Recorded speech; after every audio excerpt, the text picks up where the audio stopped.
మన బ్లడ్లోకి వాటర్ని ఇంజెక్ట్ చేస్తే ఏమవుతుందో తెలుసా? ఒక హెల్తీ పర్సన్ బ్లడ్లోకి వాటర్ని అప్ టు 1 ml వరకు ఇంజెక్ట్ చేసినా ఏం కాదు. కానీ ఎక్కువ ఇంజెక్ట్ చేయడం వల్ల వైట్ బ్లడ్ సెల్స్ చనిపోయే ఛాన్స్ ఉంది. అండ్ ఆ తర్వాత వాటర్ రెడ్ బ్లడ్ సెల్స్తో మిక్స్ అవ్వడం స్టార్ట్ అవుతుంది. ఇప్పుడు రెడ్ బ్లడ్ సెల్స్ స్వెల్ అవ్వడం and kidneys failure, liver failure లాంటి హెల్త్ ఇష్యూస్ వస్తాయి.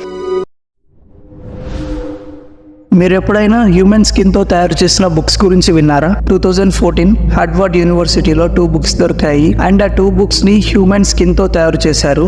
అండ్ అలా చేయడానికి ఒక భయంకరమైన రీజన్ ఉంది. ఈ బుక్లో కంప్లీట్గా బ్లాక్ మ్యాజిక్ గురించి ఉంటుంది. 1842 హార్వర్డ్ యూనివర్సిటీలో జాన్ స్టీవ్ అనే ఒక ప్రొఫెసర్ ఆ బుక్లోని మ్యాజిక్ని నేర్చుకోవాలి అని 30కి పైగా మందిని బలించాడు. అలా చంపిన వాళ్ళ స్కిన్తో ఈ బుక్ని కవర్ చేశాడు. 1860లో ఆ ప్రొఫెసర్ని పోలీసులు పట్టుకొని అరెస్ట్ చేశారు.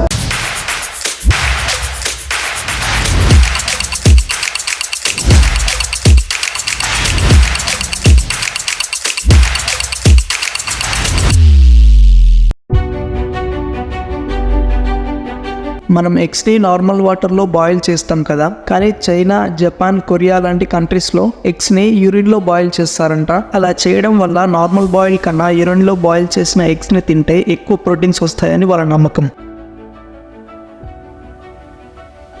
ఒక మనిషి నుంచి ఇంకో మనిషికి HIV ట్రాన్స్ఫర్ అవ్వాలి అంటే దానికి possibilities blood, semen or vaginal fluids. ఒకవేళ HIV ఉన్న ఒక పర్సన్ బ్లడ్ని ఒక దోమ తాగి అండ్ అదే దోమ ఒక నార్మల్ పర్సన్ బాడీలోకి నీడిల్ని ఇంజెక్ట్ చేసినప్పుడు HIV వస్తుందా అంటే రాదనే చెప్పాలి. ఎందుకంటే HIV వైరస్ మెయిన్గా అటాక్ చేసేది ఇమ్యూన్ సిస్టమ్ పైన.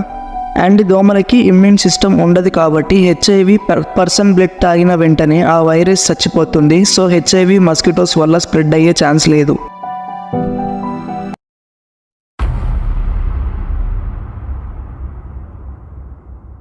ఒకవేళ మన ఎర్త్ మీద 5 seconds ఆక్సిజన్ లేకపోతే ఏమవుతుందో తెలుసా?